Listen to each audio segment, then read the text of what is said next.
जय श्री राधे कृष्णा। आप सभी का अपने YouTube चैनल पर एक बार फिर से हार्दिक स्वागत है। 68 क्षेत्रों में प्रसिद्ध तीर्थों का वर्णन करने के पश्चात श्री सूत जी कथा को आगे बढ़ाते हुए बोले, कुछ समय पश्चात चमत्कारपुर नगर में मोत गली वंश में देवरथ नामक एक प्रसिद्ध ब्राह्मण हुए। उनके यहाँ एक पुत्र का जन्म हुआ जिसका नाम कृत रखा गया। कृत जब युवावस्था को प्राप्त हुआ तो वह बड़ौदा चला गया।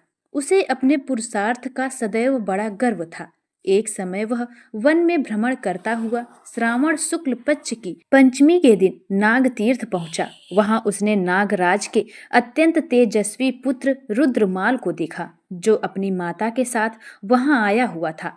कृत ने उस सर्प बालक को साधारण जीव समझ लिया और अज्ञानवश डंडे से उसे मार डाला। मरते समय उस सर्प ने अत्यंत करुण स्वर में कहा, हाय माता, मुझे मार दिया गया।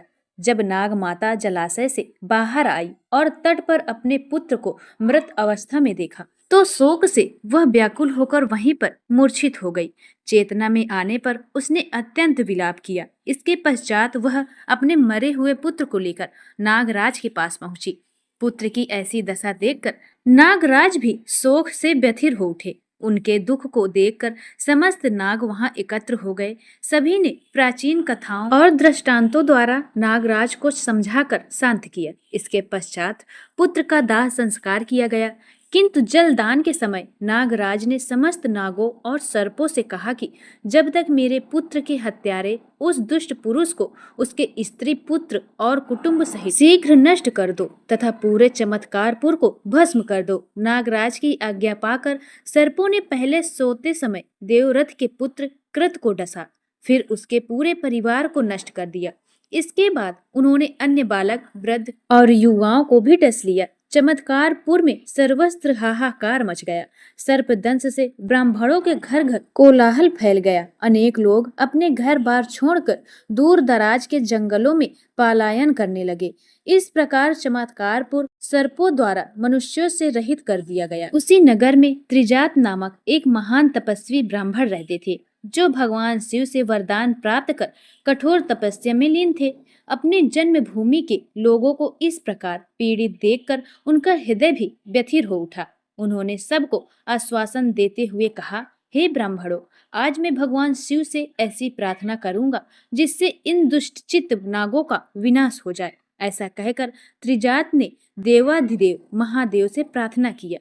भगवान शिव प्रसन्न होकर प्रकट हुए और बोले, वत्स, शीघ्र वर मांगो। तब त्रिजात ने कहा, हे प्रभु, नागों ने हमारे नगर को निर्जन कर दिया है। मेरी इच्छा है कि उन समस्त सर्पों का नाश हो जाए। भगवान शिव ने कहा, हे ब्राह्मण, मैं तुम्हें एक सिद्ध मंत्र बताता हूँ जिसके उच्चारण मात्र से सर्पों का विष नष्ट हो जाता है। तुम समस्त ब्राह्मणों के साथ वहां जाकर ऊंचे स्वर में इस मंत्र का उच्चारण करो। जो नाग पाताल लोक में नहीं चले जाएंगे वे विष रहित हो जाएंगे। नगरम नगरम यह मंत्र है। इस मंत्र के प्रभाव से वह स्थान पृथ्वी पर नगर नाम से विख्यात होगा और तुम्हारी कीर्ति का विस्तार करेगा।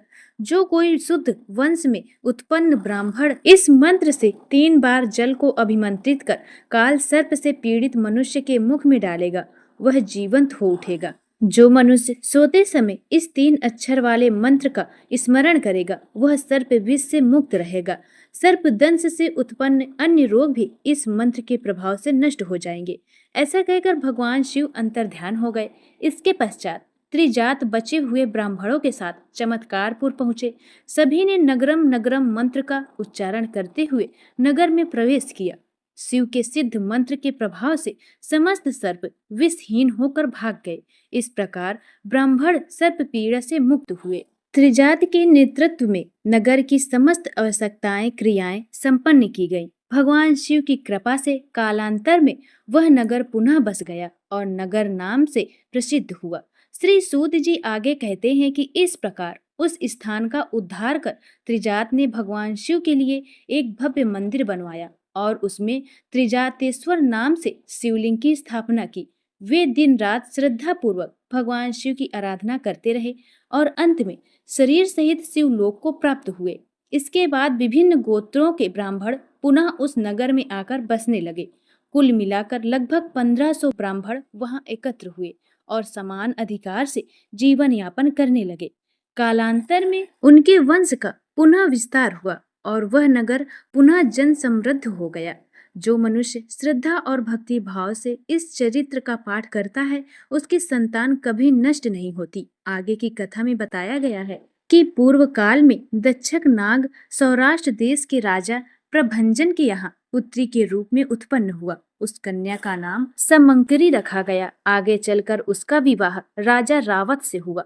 उनकी पुत्री रेवती का विवाह स्वयं नागराज शेष के अवतार बलराम से हुआ। राजा रावत और समंकरी ने पुत्र प्राप्ति के लिए कठोर तपस्या की। देवी कात्यायनी उनकी तपस्या से बहुत प्रसन्न हुई और उन्हें स्वयंजीत नामक पुत्र प्रदान किया। अंत में राजा रावत और रानी समंकरी ने हाथकेश्वर क्षेत्र में भगवान शिव का मंदिर बनवाया और रेवतीश्वर शिवलिंग की स्थापना की। वहीं देवी कात्यायनी की भी प्रतिष्ठा की गई, जो आज समंकरी देवी के नाम से प्रसिद्ध है। जो मनुष्य चैत्र शुक्ल अष्टमी को उनके दर्शन करता है, उनके समस्त मनोरथ पूर्ण होते हैं। इसी के साथ आज की यह पावन कथा पूर्ण होती है। आशा है कि यह कथा आपको भक्ति भाव से भरने वाली लगी होगी। यदि वीडियो अच्छी लगी हो तो कृपया लाइक करें और अगले अध्याय की प्रतीक्षा अवश्य करें। हरे कृष्णा।